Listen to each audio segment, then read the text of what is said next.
You guys are going through some pretty crazy times right now. Crazy times. How are you? Doing very well. Been worried because of this ISIS attack in Russia. I'm so afraid. And then I read about that, the Ukrainians, they created a gate for them to escape. And it's like, oh my God, I hope this doesn't really explode into something else. Me too. I haven't had time to really study it yet, but I'm conscious of the fact that I'm sure they're trying to make it into something that's not, something on behalf of the Ukrainians. So, yeah. What have you been up to lately? Just trying to feed people, man. Yep. It's a simple life. We got a lot of people coming in and coming out, so I can't get my hands on enough product. Yeah, we hear about the starvation that's going on in Gaza, but I don't hear of what's happening in Ukraine when it comes to feeding people. Yeah, it's interesting that you say that because, as time has gone on, for us anyway, yes, there's the things in the air, the obvious danger, which attract people's attention, especially here in Kherson. But here in Kherson, especially, it's poverty. At this point, how are you going to eat? These people were occupied by the Russians. Those places that were occupied like this, the Russians took everything, jacked up the prices on the stuff that's necessary, depleted their savings. And then you have a period where, you're getting shelled all the time, but 90% of the population leaves. There's no economy here. There's no jobs whatsoever. And how do you live if you're not getting assistance from the government, which is paltry, and there's no foreign humanitarian assistance, which there's all but nothing here. You can do that for 3 months, 6 months, 9 months, but it's been 15 months. Yep. So we're seeing a lot of that here. Yeah, I was just reading an article about that, how we've pushed beyond 3 years now, and it's like, oh my God. I mean, something has got to bend, and then for our own U.S. government here to not even look at Ukraine with this, what was it, a $1.2 trillion bill that they just passed, and none of it is going to Ukraine. I think about this all the time. It's funny, the people here. It's always been the big thing on their mind, right? It really is simple. If we help them, they'll win. And if we don't, it's going to be difficult. It doesn't look great. So from the beginning, being an American here, it's just the one question everybody wanted to ask you. And up until recently, I've been able to say, we're behind you. We're going to help. But now that's all, American politics is what I talk about here at the Free Store at the front, people coming in. But, so yeah, that's a big deal. It's already affected a lot of people, and if people back home, and this is, if it's not going to stop, this isn't something that we don't have a choice whether we want to be involved here or not. Putin's not going to stop; he's going to keep going. So we're going to get involved at some point, and better to help the Ukrainians fight the fight really on behalf of the world than what comes if we don't. So what are they saying about Americans when they come into the store? Well, they as I explained to them, the American people stands firmly behind them. I mean, they're very, they're very grateful to the American people. Mm-hmm. Christina on our team, Maxime on our team, local Khersonsky Dell. I mean, they speak effusively in praise of the American people. The American politicians, they have a lot of questions about, and I don't have great answers. But who do you think it'll be, Trump or Biden? I mean, they're concerned about the election because, for a lot of these people, they feel like it dictates their future. Yeah. Let me ask you a question. Have you heard of a band called Chase the Comets? I have not. Should I have? Well, I'm glad that you asked that question in that way, because this coming Monday, I've got an interview with this Russian band who escaped Russia to go raise money in Ukraine for the people. Wow. And I thought, okay, what are the chances that you had heard of, or maybe one day, now that we've mentioned it, that you're going to meet up with this band, Chase the Comet? Wow. Yeah, I haven't. The Russian bands aren't really at the top of the. But I guess if they've left Russia, come here to help the Ukrainians, maybe I'll probably be hearing about them. we could use some art here, Arrow. If you get the chance to Google them or anything like that, you're going to be fascinated with their sound, because there's just something about it that makes you go, I get it. I know why they want to share it with a land that's been ripped apart. That's awesome. That's great. Good for them. That's awesome. Yeah. So then how does art get rebuilt in a community that's been ripped by war? It's a great question, and I can't I can't wait to see how, but I know it will. We don't, folks here don't have the luxury of that right now because it's, they'll think about art. They figure out how to get the basics of life, how they're going to eat, basic food products, basic medicine, basic, the basic needs of life. People here are just holding on for dear life. Here in Kherson, uniquely, in other parts of Ukraine, it's obviously a different story. It's not great.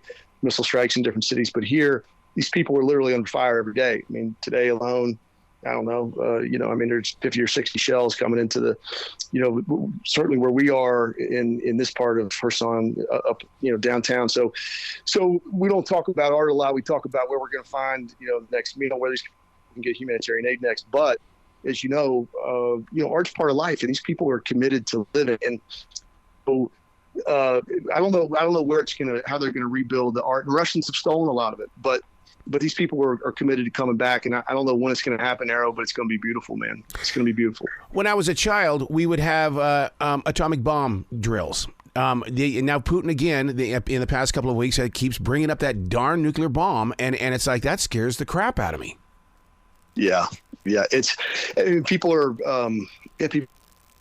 people are nervous. I mean, it scares me. At this juncture with the escalating rhetoric, and I mean, it sure feels like he's been working up to this point. And that's, I didn't know a lot about this before I got involved in the war, but the history goes way back here. Of course, the Ukrainians refer to what we refer to as the war, as the full-scale invasion, and they do that because it really began many, many years ago, back 2014, as you probably know, and the revolution of dignity. Putin annexed the Crimea back in 2014, and the separatist fighting in the east in 2014. So it's been building since then, and I agree. It sure seems like it's very Hitlerian, sort of forcing it upon us. But it's very feeling. It's not a great feeling. Is it in the conversation about the way that NATO is expanding? I mean, because if NATO's going to expand, I can sure, feel in my heart that Russia's going to want to expand as well.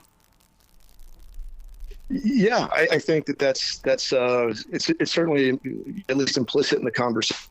Mm-hmm. They tend to be dominated by U.S. politics in the upcoming election, and I think implicitly, I believe that the kind of go as America goes.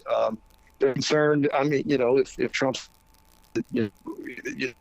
exit NATO, if that happens, then obviously that has a ripple effect. So, I mean, Sweden joining NATO, that's great. I don't know that moves the needle a whole lot in terms of the punch that NATO's punch, but that's certainly a good thing. But it's the rhetoric certainly at this point, as you pointed out, is that of we're on the brink of World War III. Yeah. With the hell that you're living right now in Ukraine, how's your relationship with God? It's never been better. It is. Well, let me say this, Eric. That's just my perspective. But I hope that he would. No, I mean, look. It's interesting. I could talk for a long time about this, and I'll try and be brief. But in a word, it's never felt closer. Put it this way, Arrow. I have a lot of occasion to pray here. Yeah. And both good and bad. I cry every single day here. Oh. And that's not so, but most of the time they are tears of joy. I feel very, I've never been happier, and that's somewhat paradoxical. The whole experience has a way of reminding you what's important in life, as you might imagine. And when you realize that, what you have, and things I took for granted in the past, it inspires a whole new round of gratitude. And I'm sorry for the people of Ukraine who, sort of the conditions that have had to exist to give me the opportunity to use the talent, skills, gifts that God gave me uniquely, just like He gives everybody. It just so happens that I happen to be one of the folks that can be especially effective in this kind of environment. And I'm grateful for the opportunity to do good, but it's very important. That relationship has grown immensely, and I'm very grateful for that. Yeah. Are you documenting any of this in a book or on videos? And the reason why I bring that up is because I just did an interview this past week with a gentleman that bought a ghost town out in Death Valley, and he's documented everything on YouTube. And I'm sitting here thinking, God, I wonder if Ben is doing this too, so that the world can experience what it is that you're seeing. Question. Thank you for that question, Eric. So I started out kind of informally. I mean, look, I didn't, all I did was buy a ticket to go to the border when the war broke out. It was 1 week. I thought I could be, I spoke Russian, had some time. I thought I could be helpful, but I didn't know. I've never done anything like this before. I was a kind of small town lawyer. Once I got to the border, and I saw, just very starkly, I could uniquely be of assistance, given my unique, I checked a lot of boxes, not many people checked. So from that point forward, it was just, there was no plan. There could be no plan. So it was just, what can I do? And the need's insatiable. So it's all, how can I help more? How can we help more? How can we help, how can we help broader, deeper? And, one thing just led to another. In my wildest dreams, I never thought that 2 years later I'd, co-found, I have Kherson, living just over a couple of kilometers from the front, the only foreign humanitarian organization in a place that's extremely needy. There was never, the point was just to help. So along the way, yes, at first it was just, put it on Facebook, because the hope was, here's the formula. Let's just do some good, hope that there's some other good people in the world, that they'll see it, that they'll want to support it. Yeah. They might contribute. We can do more good. And it's just organically expanded like that. It's a beautiful thing. It's re-inspired me.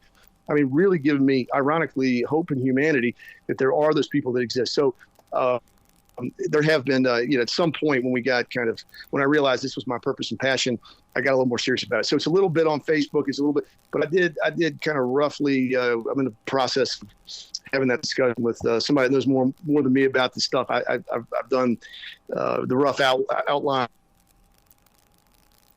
of the works, but it's not, point, but the priority is now to help people. Yeah. This past week, I spent some time with a Vietnam War veteran, and I thanked him for his time. And he goes, there used to be a time where people did not thank us. They were against us. How do you think people are going to react when you come back home? That's a great question. You asked some really good questions, Arrow.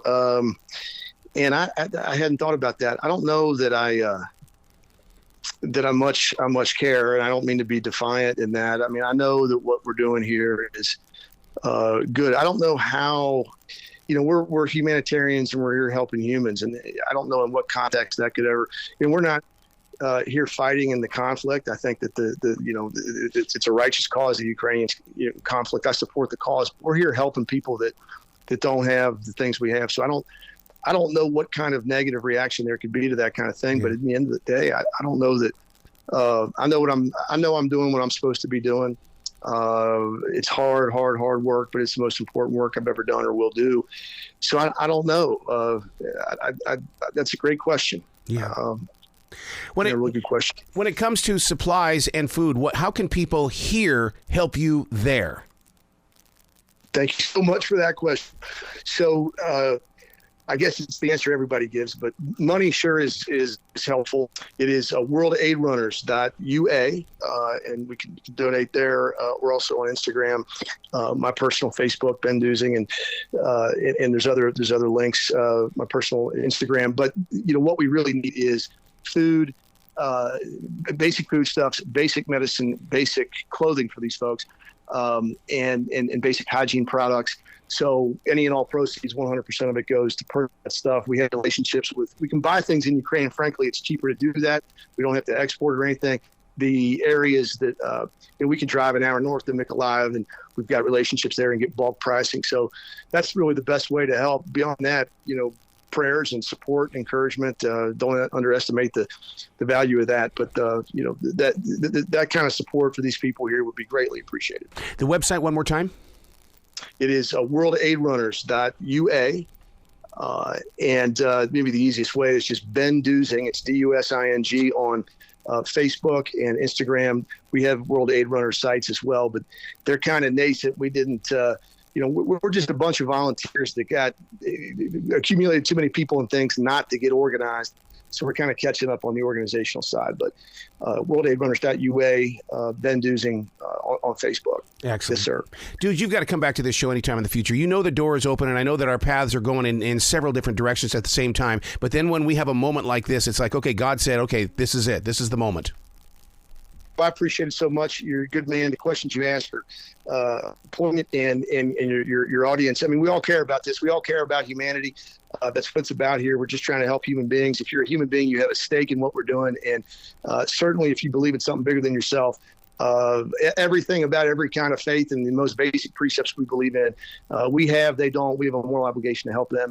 And there are good people. So thank you so much for the opportunity to talk about these things. We'll get together very soon. Thank you, my friend. All right, man. You be brilliant today, okay? You too, just like always. God bless. Slava Ukraini.